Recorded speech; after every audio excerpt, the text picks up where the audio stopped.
বৃষ্টি ফুরিয়ে গেলে ছাতাটাকেও বোঝা মনে হয়। কালি শেষ হয়ে গেলে কলমটাও ময়লার ঝুড়িতে ফেলা হয়।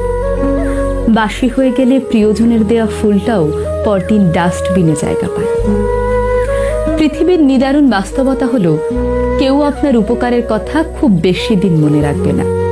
কঠিন সত্য হলো, আপনি কারো কাছে ঠিক কতদিন প্রায়োরিটি পাবেন সেটা নির্ভর করছে তার জন্য আপনি ঠিক কতদিন কিছু একটা করতে পারবেন তার উপর।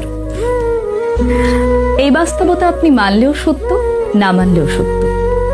যে খবরের কাগজের দাম আজ সকালে 10 টাকা, একদিন পরে সেই একই খবরের কাগজের 1 কেজির দাম হয় 10 টাকা। একাডেমিক লাইফের শুরুতে আপনি 1000 টাকা খরচ করে যে বইগুলো কিনে আনেন, বছর শেষে সেই বইগুলোই আপনি কেজি দরে বিক্রি করে দেন। সময় ফুরিয়ে গেলে এভাবেই সব কিছুর দাম কমতে থাকে। আমরা আপাদমস্তক স্বার্থপর প্রাণী। ভিখারিকে 2 টাকা ভিক্ষা দেওয়ার আগেও মানুষ চিন্তা করে ঠিক কতটুকু পুণ্য হবে। স্বার্থ ছাড়া মানুষ ভিখারিকেও ভিক্ষা দেয় না। এত কিছুর পরও চলুন না, একটু হেসে কথা বলি, রাগটাকে দমন করি, অহংকারটাকে কবর দিই। ভালো থাকতে চাইলে প্রত্যাশা কমিয়ে ফেলুন।